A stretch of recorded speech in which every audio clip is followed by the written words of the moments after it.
مقاطع التيك توك خرجت عن السيطرة لدرجة في بنت، والله ما بعرف إذا أسميها بنت ولا مجموعة بنات ولا كتلة متحركة، سوت أغنية من الأذان، شيء مو طبيعي أبدا وشيء مو عادي وشيء ما لازم نسكت عنه. حتى لو كل الناس سكتت لازم إني أحكي لكم عن الموضوع ولازم إني أنتقده ولازم إني نوافق عند حده. هلا والله معاكم ده. أنا من زمان مقتنع إنه التيك توك هو الدارك ويب الجديد، لأنه حرفيا التيك توك فيه أشياء غريبة وفيه ناس بتنشر لأسباب جدا غبية وغير منطقية. يعني حرفيا صرت أي شيء غريب أشوفه وأبحث عن مصدره الأساسي يطلع لي التيك توك. المهم كل متابعين التيك توك أكيد بتعرفوا شخصية اسمها شوغن أو شوغ. أنا بصراحة ما كنت بعرفها إلا بعد هذا المقطع وبعد ما حكى لي عنه رفيقي. وأساسا أول ما حكى لي عنه رفيقي أنا كنت أفكر شوغ أو شوغن كان قصده يعني على شيء أنمي معين ولا على شيء شوغن من أنمي ون بيس. بس بعد ما بحثت وشفت اللي سوته قلت لازم إني أحكي عنه، لأنه حرفيا في كثير ناس شايفة إنه الشيء اللي سوته شيء عادي وشيء بضحك، والشيء عكس هيك تماما، الشيء أبدا ما بينسكت عنه. قبل ما أورجيكم المقطع حاب أثبت لكم إنه هاي البنت مجنونة رسميا، حرفيا في شيء بمخها، لأنه حرفيا هاي الفاطمة كانت عم تنزل مقاطع لإلها وهي بالحمام عم تقضي حاجتها. الله يعزكم ويكرمكم، استغفر الله العظيم، لو إني عم بتابع ون بيس هلا مو كان أحسن لي. المهم بعد ما صورت مقطع أو طلعت بس مباشر، بصراحة ما بعرف وما بتأكد وما ناوي أبحث بالموضوع أكثر من هيك لأنه الموضوع كثير بيقرف. المهم انتشر المقطع والناس عجبوه وطلعت ترند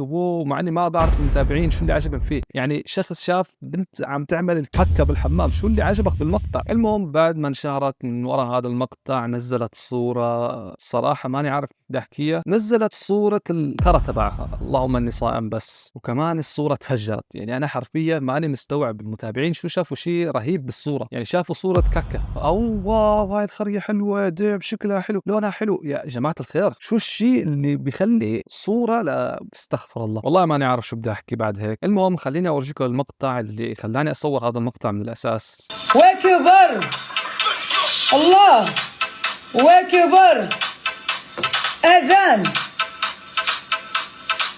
اسمع اذان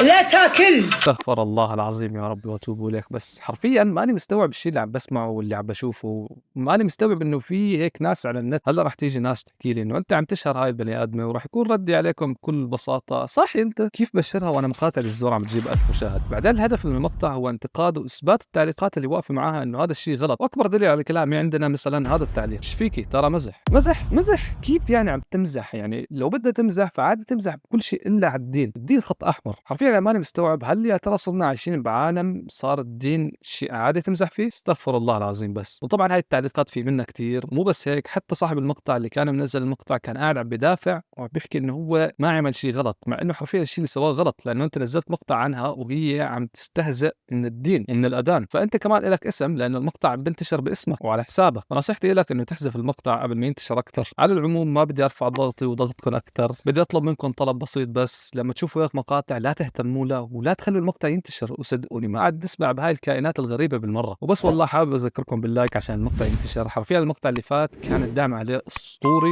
جبار، الله يعطيكم الف عافية، ولكن كان في شيء وحيد ناقص واللي هو اللايك. زر اللايك خلي المقطع ينتشر اكثر واكثر. على العموم كان معكم داي، السلام. مرحب مرحب يا هلال، أهلا أهلا كيف الحال؟